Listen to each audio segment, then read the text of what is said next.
अस्सलामुअलैकुम दोस्तों and welcome to Tahari TV. दोस्तों, मोती और जवाहरात हजारों सालों से ही इंसान और खास तौर पर खवातीन की तवज्जो का मरकज रहा है, लेकिन ये बात किसी किसी को पता है कि मोती बनते कैसे हैं। आज मैं आपको असली मोतियों के बारे में बताने जाऊंगा कि वो बनते कैसे हैं और इन्हें कहाँ और कैसे बनाया जाता है। दोस्तों, ये वीडियो काफी मजेदार होने वाली है, तो इसे एंड तक जरूर देखिएगा और स्किप मत कीजिएगा। और अगर अभी तक आपने हमारे चैनल तहारी टीवी को सब्सक्राइब नहीं किया तो सब्सक्राइब कर दें और बेल आइकन पर भी क्लिक कर दें ताकि हमारी आने वाली हर वीडियो का नोटिफिकेशन आप तक बआसानी पहुंच सके।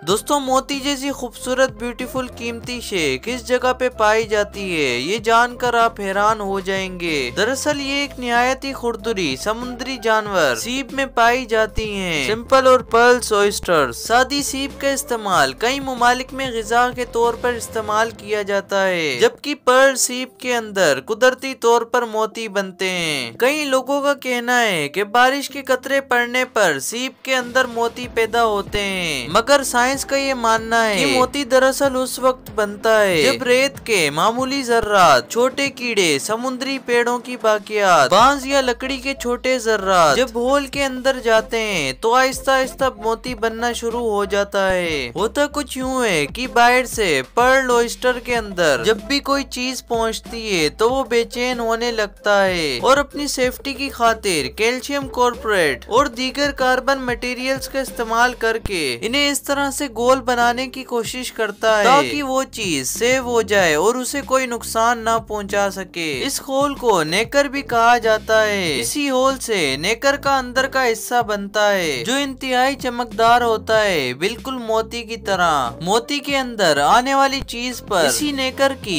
परत चढ़ती रहती है और आखिरकार ये चीज मोती में तब्दील हो जाती है। पर्ल ऑयस्टर कभी भी पानी के बीच में नहीं मिलता, बल्कि समुद्री किनारे पर किसी चट्टान या फिर ठोस चीज पर अपना घर बना लेता है और लंबे अरसे तक एक ही जगह पर रहता है। वहाँ से पर्ल तलाश करने वाली कंपनीज और लोग इन्हें इकट्ठा करते हैं, फिर वहीं से ही इन्हें खोलने का मरहला शुरू होता है। ऑयस्टर में कछुए ही की तरह सख्त होल होते हैं जो कि बंद होते हैं। इस सख्त जिल्द को खोलने के बाद इसकी झिल्ली को उंगलियों से महसूस करके मोती निकाले जाते हैं। आमतौर पर बड़ी तादाद में तो व्हाइट पर्ल्स ही निकलते हैं, लेकिन ऐसा जरूरी नहीं कि हर वक्त व्हाइट पर्ल्स ही निकले, बल्कि कॉफी, मैरून, फाल्सा, चैंपियन और दीगर कई रंगों में ये मोती पाए जाते हैं। अगर मोती तलाश करने वाले की किस्मत अच्छी हो तो ब्लू पर्ल भी निकल आता है जिसकी कीमत लाखों रुपयों तक पहुंचती है, लेकिन ऐसा कीमती मोती 10,000 ऑयस्टर के बाद ही जाकर मिलता है। इन्हें फिर निकालने के बाद जेवरात में जड़ दिया जाता है जो जेवरात की शान को कई ज्यादा बढ़ा देते हैं। तो दोस्तों, आपको मोतियों का सफर कैसा लगा हमें कमेंट सेक्शन में जरूर बताएं।